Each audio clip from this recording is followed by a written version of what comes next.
हाय fox, आज मैं आपको एक सुपरवाइज मशीन लर्निंग की सिंपल सी टास्क के बारे में बताने जा रहा हूँ, जिसमें एक हमने क्या करना है कि स्कोर प्रिडिक्ट करना है based on the number of hours a student studied.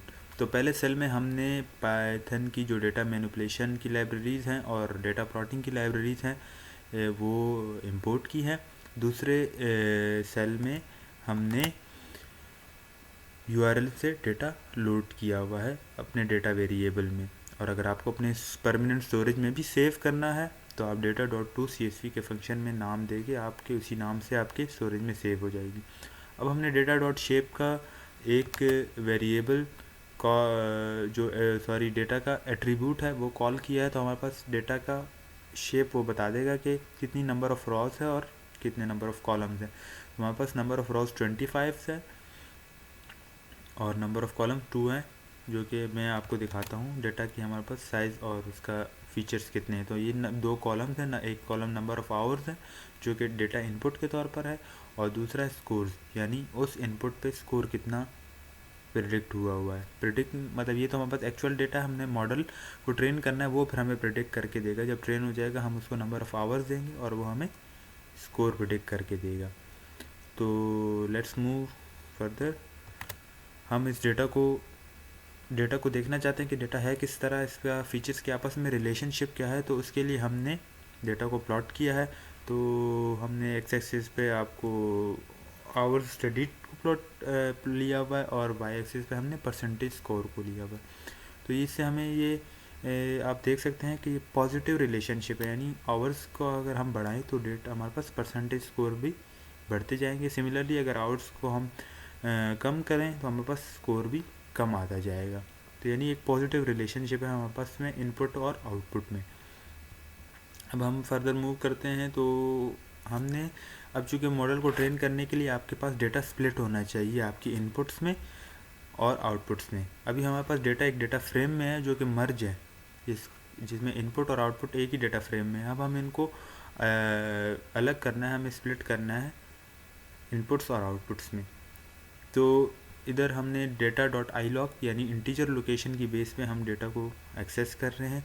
तो कॉलन लगाया है मतलब कि ऑल रोज़। अगर आप सिंपल एक फर्स्ट, चूँकि हमारे पास फर्स्ट जो आर्गूमेंट होता है वो रोज़ के लिए था, उसमें हमने कॉलम लगा लिया यानी ऑल रोज़, और सेकंड में हमने लगा लिया कॉलन -1 मतलब शुरू से लेके लास्ट को एक्सेप्ट करके सारे कॉलम्स जो हमारे पास हमारे डेटा में मौजूद हैं वो सारे गेट कर ले। इस तरह हमारे पास ये 2D एरे में आ जाएगा।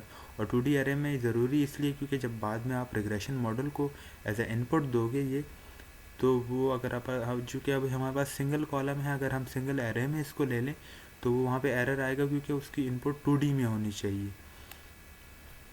और इस तरह हमने लेबल्स को स्मॉल y में गेट कर लिया है। अब x.shape को अगर हम देखना चाहते हैं कि x.shape क्या है, तो अभी 25/1 मतलब 2D एरे है जिसमें सिर्फ एक ही कॉलम है।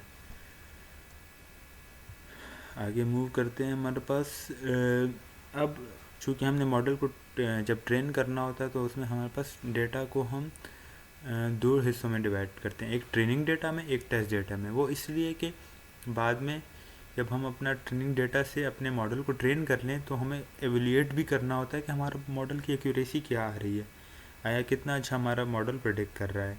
अगर क्लासिफिकेशन का है तो कितना अच्छा क्लासीफाई कर रहा है। ये चूँकि हमारे पास लीनियर रिग्रेशन की प्रॉब्लम है। लीनियर रिग्रेशन किसे कहते हैं, जिसमें हमारे पास आउटपुट्स कंटिन्यूस वैल्यूज़ में हो, डिस्क्रीट वैल्यूज़ में ना हो। जैसे हमारे पास स्कोर है वो एक कंटिन्यूस वैल्यू है 97.3, 100, 50.5, ये हमारे पास कोई डिस्क्रीट नहीं है, कंटिन्यूस डेटा है। तो ये लीनियर रिग्रेशन का प्रॉब्लम है। तो अब ट्रेन टेस्ट स्प्लिट के लिए scikit-learn का अपना ही एक बड़ा अच्छा वो है, हमारे पास फंक्शन है ट्रेन टेस्ट स्प्लिट। वहाँ से हमने scikit-learn से वो इंपोर्ट कर दिया और उसमें हमने अब अपने डेटा को हमने 4 चीज़ों में डिवाइड करना है, यानी x train, x test, y train and y test. यानी हमारे पास ट्रेनिंग डेटा और ट्रेनिंग लेबल्स और टेस्ट डेटा और टेस्ट लेबल्स, ये 4 चीज़ों में हमने उसको डिवाइड करना है। तो ये जो ट्रेन टेस्ट स्प्लिट जो scikit-learn का फंक्शन है उसमें आपने अपना सिंपल इनपुट्स और आउटपुट्स दे देनी है, और टेस्ट साइज़ जितना आपने रखना है इधर हमने 0.2 रखा है, यानी 80% हमारे पास ट्रेनिंग डेटा होगा और 20% हमारे पास टेस्ट डेटा होगा।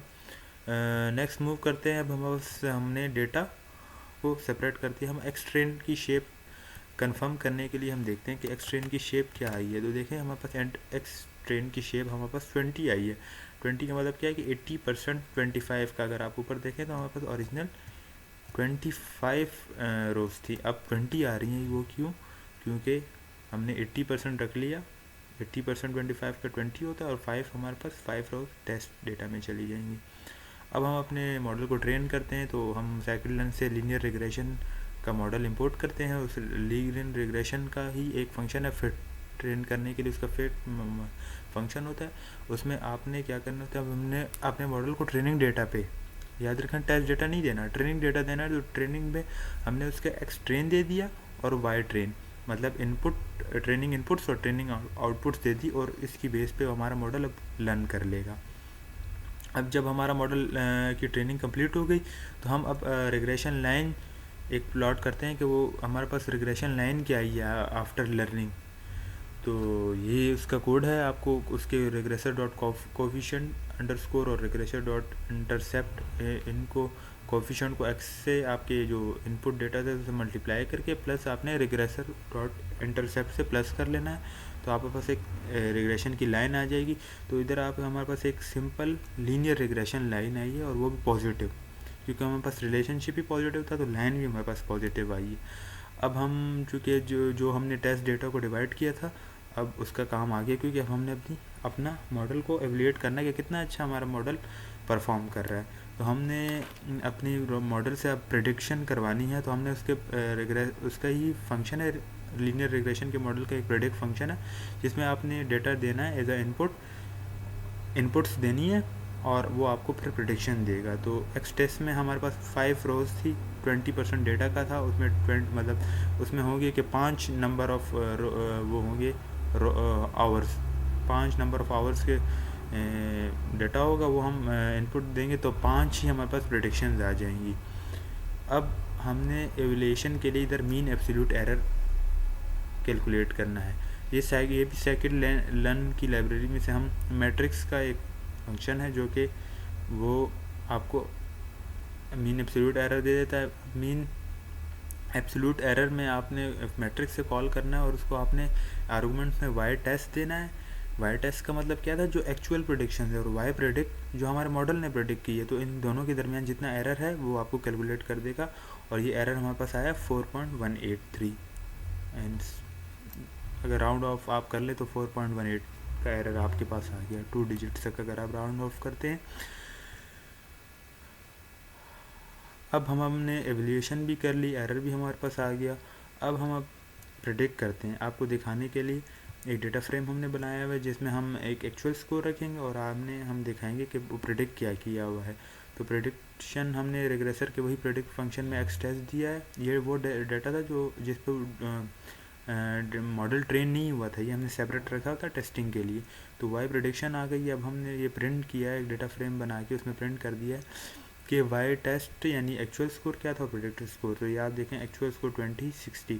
तो हमारे पास ये मीन एरर 4 था। तो इधर भी आप देखें कि 4 से कम और 4 से थोड़ा ज़्यादा ही आपको एरर आपको नज़र आएगा। इधर 6 का आ रहा है, इधर 6 का, इधर तकरीबन 3.4 का और यहाँ पे 1.5 का।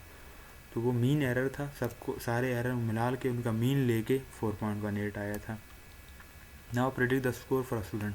अब हमने एक नया नंबर ऑफ़ आवर्स देने के, एक स्टूडेंट है कि वो 9.25 आवर्स पढ़ता है तो उसका क्या स्कोर आना चाहिए, मतलब उसका क्या प्रेडिक्शन हमारा मॉडल देता है। तो ये हम नंबर ऑफ़ आवर्स उसको एज ए इनपुट देते हैं, तो वो हमारे पास ओन प्रेडिक्शन में वो प्रेडिक्शन स्टोर हो जाएगी। अब ये हम प्रिंट करते हैं अपनी प्रेडिक्शन। तो नंबर ऑफ़ आवर्स हमने दिए 9.25 और प्रेडिक्टिव स्कोर कितना है 93.69। तो यही हमारी एक सिंपल सी एग्जांपल थी सुपरवाइज मशीन लर्निंग की। लीनियर रिग्रेशन प्रॉब्लम था, जिसमें लीनियर रिग्रेशन क्या होता है, जिसमें आपके पास आउटपुट में कंटिन्यूस वैल्यूज़ आती हैं। होप गाइज आपको समझ आ गई होगी, और अगर आपको कोई प्रॉब्लम है तो आप कमेंट में डिस्कस करते हैं, शायद आपको मैं या कोई और आपको उसका सॉल्यूशन दे। अल्लाह।